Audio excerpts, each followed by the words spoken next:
আসসালামু আলাইকুম। খোরশেদা কাকুলি স্বাগত জানাচ্ছি এনটিভির দেশের খবরে। ধানের শীষের পক্ষে ভোট চেয়ে বিএনপি চেয়ারম্যান তারেক রহমান চট্টগ্রামের নির্বাচনী সমাবেশে বলেছেন, বিএনপি ক্ষমতায় গেলে দুর্নীতির টুটি চেপে ধরবে, কঠোরভাবে নিয়ন্ত্রণ করা হবে দেশের আইন শৃঙ্খলা। তিনি বলেন, দুর্নীতিগ্রস্ত ব্যক্তি কিংবা অপরাধী যে দলেরই হোক তার বিরুদ্ধে নেওয়া হবে কঠোর ব্যবস্থা। চট্টগ্রামের জলাবদ্ধতা নিরসন করে একে বাণিজ্যিক নগরী করে গড়ে তোলার প্রতিশ্রুতি দেন তিনি। হেলাল আহমেদ সজীবের ক্যামেরায় ইমরুল আহসানের রিপোর্ট।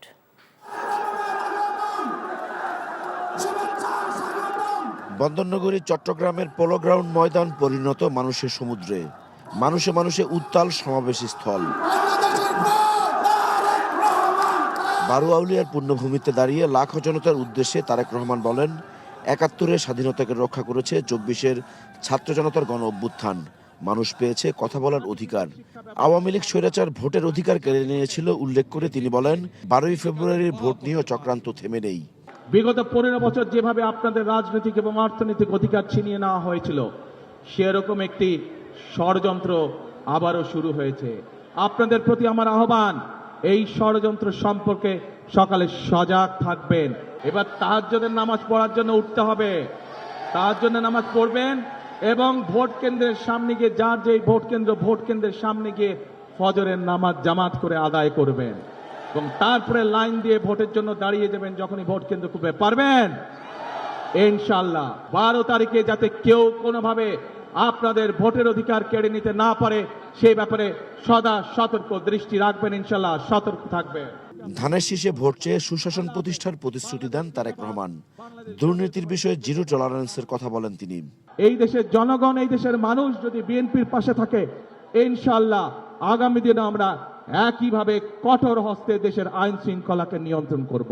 যে কোনো মূল্যে আগামী বিএনপি সরকার দুর্নীতির টুটি চেপে ধরবে। এই দুটি হচ্ছে আমাদের কমিটমেন্ট এই দেশের মানুষের কাছে। অপরাধীর পরিচয় কোনো দল দিয়ে নয়, অপরাধীর পরিচয় সে আইনের দৃষ্টিতে অপরাধী। পরিষ্কারভাবে আজকে আমি আপনাদের সহ এখানে হাজার লক্ষ মানুষের সামনে পরিষ্কারভাবে বলে দিতে চাই, আমরা যেসব পরিকল্পনা গ্রহণ করেছি সেই সব পরিকল্পনার মধ্যে কেউ যদি আইন শৃঙ্খলা ভঙ্গ করে বা দুর্নীতির মাধ্যমে সেগুলিকে বাধাগ্রস্ত করেন, তাদেরকে কোনো ছাড় আমরা দেব না ইনশাআল্লাহ। বিএনপির চেয়ারম্যান বলেন, শুধু প্রতিদ্বন্দ্বী দলের সমালোচনায় নয়, প্রয়োজন প্রত্যাশিত দেশ গড়ার পরিকল্পনা। বিএনপির উপর আস্থা রাখার আহ্বান জানান তিনি। আমরা যদি সমালোচনা করার স্বার্থেই যদি সমালোচনা করি, দেশের সাধারণ মানুষের কি তাতে কোনো উপকার হবে? উপকার হবে না। আমরা যদি শুধু সমালোচনা করার অর্থে শুধু সমালোচনাই করি, দেশের মানুষের পেট ভরবে? পেট ভরবে না। শিক্ষা, স্বাস্থ্য, কৃষি, কর্মসংস্থান, ব্যবসা বাণিজ্য সহ সব ক্ষেত্রে বিএনপির পরিকল্পনা তুলে ধরেন তারেক রহমান। চট্টগ্রামে ইপিজেডের সংখ্যা বৃদ্ধির কথা জানিয়ে তিনি বলেন, এ নগরকে বাণিজ্যিক রাজধানী করার উদ্যোগ বাস্তবায়ন করা হবে। বাংলাদেশের প্রত্যন্ত অঞ্চলে গ্রামগঞ্জ সহ সকল পরিবারের নারীদের কাছে আমরা ফ্যামিলি কার্ড পৌঁছে দিতে চাই। আমরা ধীরে ধীরে বাংলাদেশের সকল কৃষকের কাছে কৃষক কার্ড নামে একটি কার্ড পৌঁছে দিতে চাই। আজ এই চট্টগ্রাম সহ সারা বাংলাদেশের একটি বড় সমস্যা, সেটি হচ্ছে জলাবদ্ধতা। ইনশাআল্লাহ আমরা সকলে দুহাতে কোদাল দিয়ে খাল খনন শুরু করব, খাল খনন কর্মসূচি, যাতে করে এই দেশ থেকে জলাবদ্ধতা, বন্যার সমস্যা সবকিছু আমরা দূর করতে পারি। ইনশাআল্লাহ বিএনপি সরকারের গঠনে সক্ষম হলে পরে আমরা এই ইপিজেডের সংখ্যা বৃদ্ধি করব।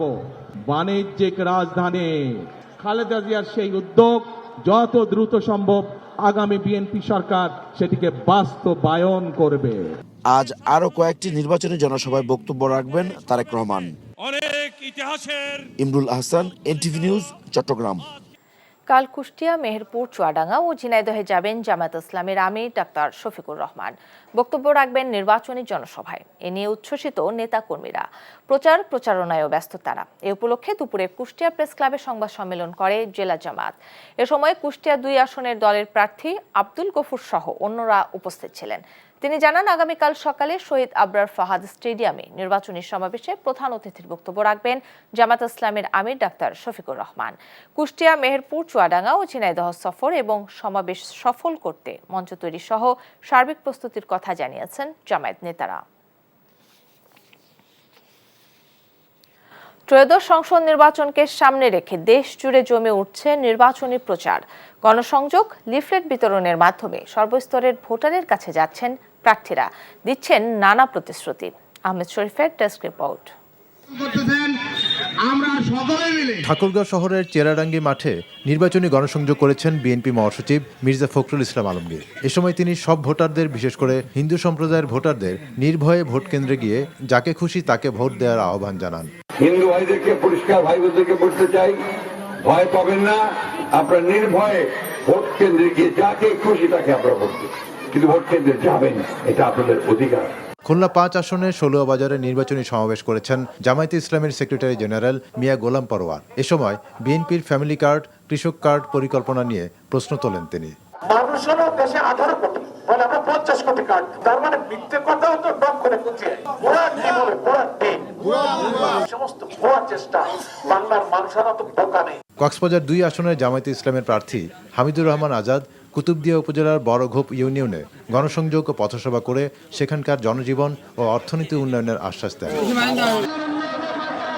দুই ছেলেকে সাথে নিয়ে প্রচারণা শুরু করেছেন গুমের শিকার বিএনপি নেতা এম ইলিয়াস আলীর স্ত্রী ও সিলেট ২ আসনের বিএনপি মনোনীত প্রার্থী তাহসিনা রুশদীর লুনা। এই বিশ্বনাথের মানুষ তার বিবেকের তাড়না নাই, ইলিয়াস আলীর কথা মনে করে, ইলিয়াস আলীর উন্নয়নকে স্মরণ করে আমাদেরকে সমর্থন দেবে এবং ধানের শীষে ভোট দেবেন।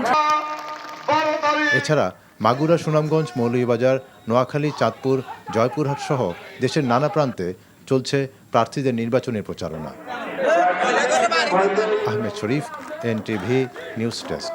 যশোরে কারাবন্দী নিষিদ্ধ ঘোষিত ছাত্রলীগ নেতা সাদ্দামের স্ত্রী ও শিশু সন্তানকে দাফন করা হয়েছে। স্বজনরা জানান, তার স্ত্রী ৯ মাসের শিশু সন্তানকে হত্যার পর নিজে আত্মহত্যা করেন।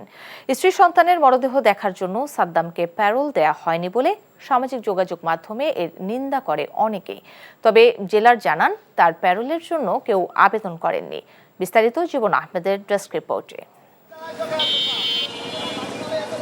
শনিবার রাতে যশোর কেন্দ্রীয় কারাগারে নিয়ে আসা হয় কারাবন্দী নিষিদ্ধ ঘোষিত ছাত্রলীগ নেতা সাদ্দামের স্ত্রী ও শিশু সন্তানের মরদেহ। সেখানে এক হৃদয় বিদারক দৃশ্যের সৃষ্টি হয়। প্যারোলে মুক্তির আবেদন না করায় কিছু সময়ের জন্য স্ত্রী ও শিশু সন্তানের লাশ দেখে কান্নায় ভেঙে পড়েন সাদ্দাম। গণমাধ্যম সহ সামাজিক যোগাযোগ মাধ্যমে ভাইরাল হয়েছে কেন সাদ্দামকে প্যারোলে মুক্তি দেওয়া হলো না। এই বিষয়ে জেল সুপার ও জেলা প্রশাসকের সাথে কথা বললে তারা জানান, সাদ্দামের পক্ষে প্যারোলে মুক্তির বিষয়ে কোনো আবেদন করা হয়নি। ওনারা 6 জন লোক আসছিল, আমরা 5 মিনিট দেখা করাইছি। মূল ফটকের ভিতরে লাশ আমরা নিচে নামাইয়া হাতে দেখা করেছি। লাশ যদি আসে, আয়সা যদি আমাদের কাছে বলে, আমরা সাধারণত দেখা, এটা সবসময় আমাদের মানবিক চিন্তা করে আমরা দেখা করাই। কোনো আবেদন করেনি আমার কাছে, কোনো আবেদন করেনি, জানিও না। আমি কাল 4টা পর্যন্ত অফিসে ছিলাম, করেনি আমার কাছে। না, কোনো আবেদন করেনি আমাদের কাছে। আমার বাগেরহাট জেলা প্রশাসক আবার জেলা ম্যাজিস্ট্রেট আবার সুপারিশ মঞ্জুর করবে, সে জি স্যার মঞ্জুর করে আমার কাছে আবার আরেকটা আবেদন করতে পাঠাবে, কোনো কিছু হয়নি।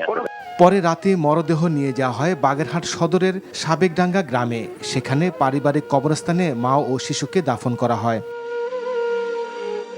বাগেরহাট সদর উপজেলা ছাত্রলীগ সভাপতি ছিলেন জুয়েল হাসান সাদ্দাম। 5 আগস্টের পর গোপালগঞ্জে পুলিশের হাতে গ্রেপ্তার হন তিনি।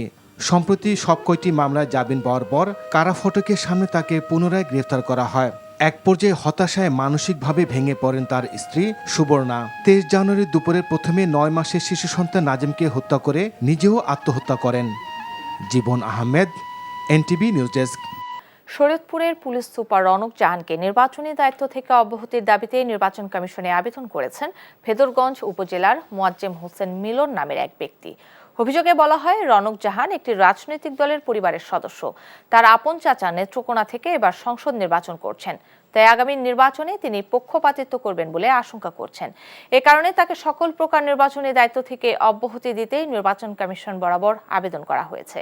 নির্বাচনের সময় পক্ষপাত দুষ্ট পুলিশ প্রশাসন থাকলে সুষ্ঠু নির্বাচন হবে না বলেও অভিযোগ করা হয় আবেদনে।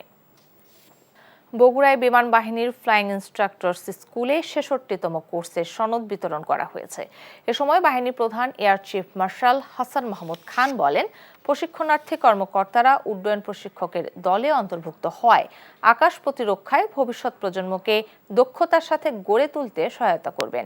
এ সময় বিমান বাহিনী, সশস্ত্র বাহিনী ও স্থানীয় প্রশাসনের ঊর্ধ্বতন কর্মকর্তারা উপস্থিত ছিলেন। ফ্লাইং ইনস্ট্রাক্টরস কোর্সে অংশ নেওয়া বিমান বাহিনীর 14 জন এবং নৌবাহিনীর এক কর্মকর্তার মাঝে সনদ বিতরণ করা হয়। চলাচলের অনুমতি এবং পুলিশি হয়রানি বন্ধের দাবিতে গাজীপুরে মহাসড়ক অবরোধ করে বিক্ষোভ করেছে অটোরিকশা চালকরা। সকালে শ্রীপুর থানার নতুন বাজার এলাকায় বিক্ষোভ কর্মসূচি পালন করেন তারা। এতে অংশ নেন কয়েকশো অটোরিকশা চালক। এ সময় মহাসড়কের উভয় লেনে সব ধরনের যান চলাচল বন্ধ হয়ে থাকে। আটকা পড়ে ঢাকা ময়মনসিংহগামী অসংখ্য যানবাহন। খবর পেয়ে পুলিশের ঊর্ধ্বতন কর্মকর্তাদের উপস্থিতিতে পরিস্থিতি নিয়ন্ত্রণে আসে। প্রায় 2 ঘন্টা পর স্বাভাবিক হয় যান চলাচল।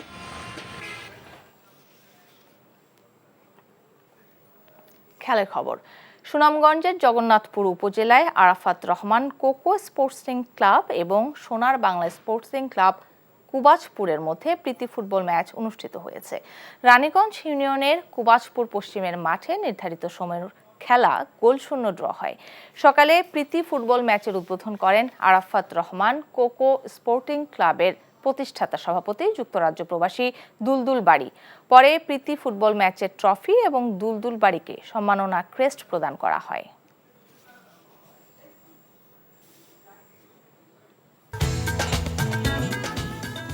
এই ছিল দেশের খবরে। এই খবরের ভিডিও সহ আপডেট জানতে ভিজিট করুন এনটিভি অনলাইন www.ntvbt.com।